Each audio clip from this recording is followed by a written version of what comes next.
Добар ден, драги ученици. Денеска по предметот патишта ќе обработиме нова наставна единица за елементи на планумот на патот, односно на коловозот. За таа цел ние прво ќе се потсетиме од минатата лекција, односно елементи на коловоз. Да се потсетиме напречен наклон, односно напречен профил на патот, попречен профил на патот представуваше пресек со вертикална рамнина, нормална на оската на патот.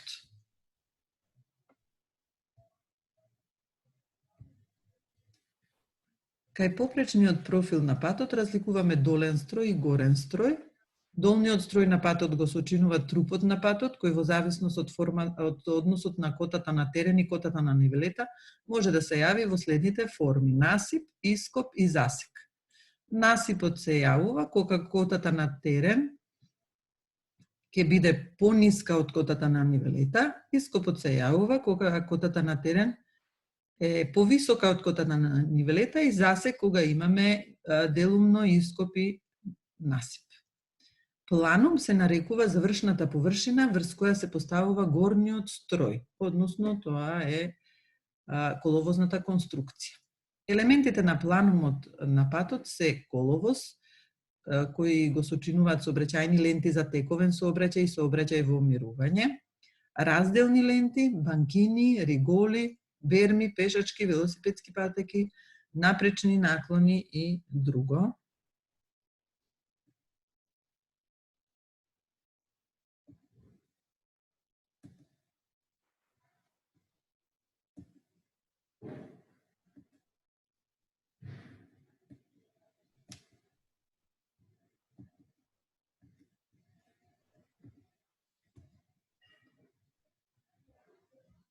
Се разбира дека тоа се елементите на планумот на коловозната конструкција, додека сега подробно ќе објасниме што е тоа коловоз, кои се сообраќајни ленти,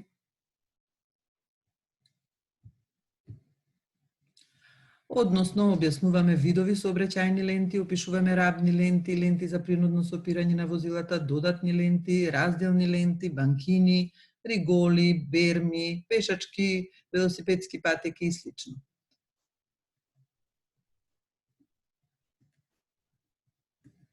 Сообраќајните ленти се наменети само за проточниот сообраќај, нивниот број зависи од сообраќајното оптоварување и нивото на услуга. Што беше сообраќајно оптоварување? Да се потсетиме дека сообраќајно оптоварување представуваше проточност на сообраќајот во определен временски период, односно во двете насоки.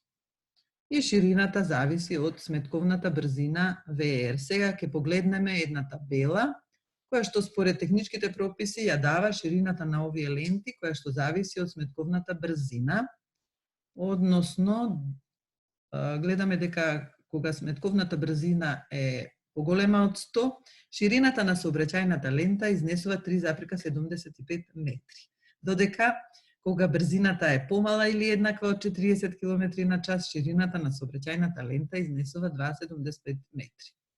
И сето помеѓу тие две димензии, 2,75 и 3,75.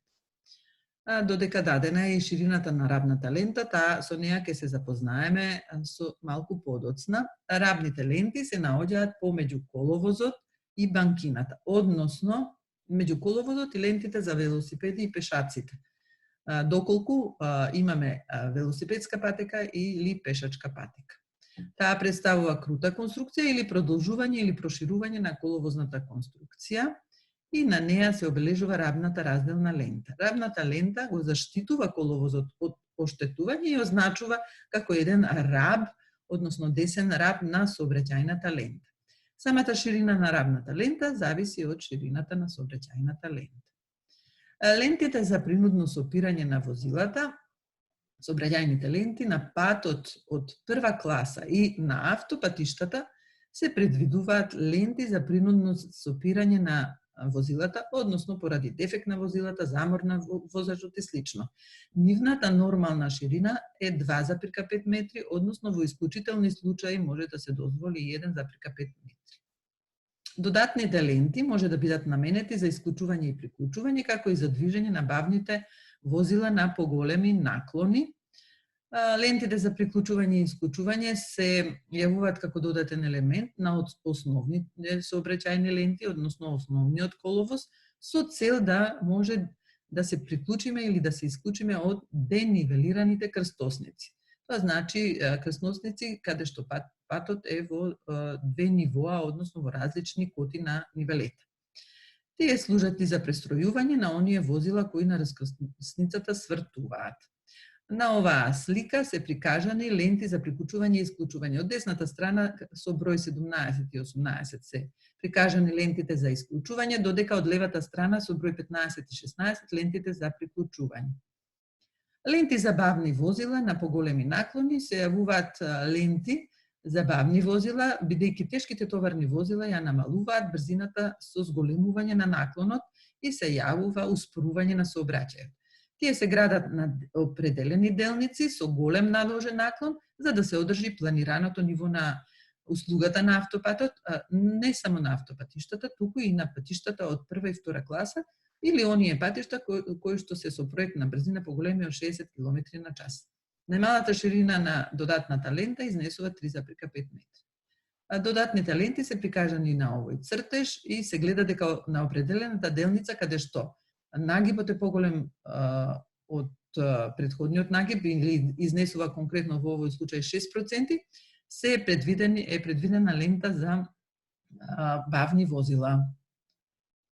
Понатаму имаме разделни ленти. Разделните ленти се јавуваат кај автопатиштата кои што се со 3, 4 или повеќе возни ленти. Таа е средна разделна лента или разделен појас, се изведува со широчина од 4 метри или минимум 3 метри, може да биде зелен појас, која што може да биде затревена или со ниски грмушки или со ниски дрва, или пак може да биде специфична разделна ограда, тогаш минималната широчина ќе биде 2 метри, односно 1,5 метри.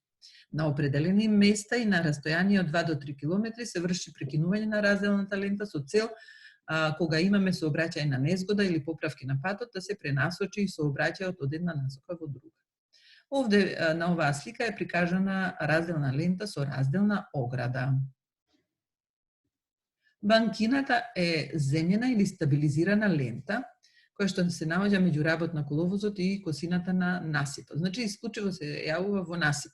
Широчината на банкината се определува во зависност од карактерот на теренот или од типот на патот или рангот. Се движи од 0,75 до 1,5 метри. Се изведува со наклон кон надворешна страна заради одводнување од 4%. Банкината е прикажана на овој цртеж во насип и се гледа дека е со соодветен нагиб кон надворешната страна.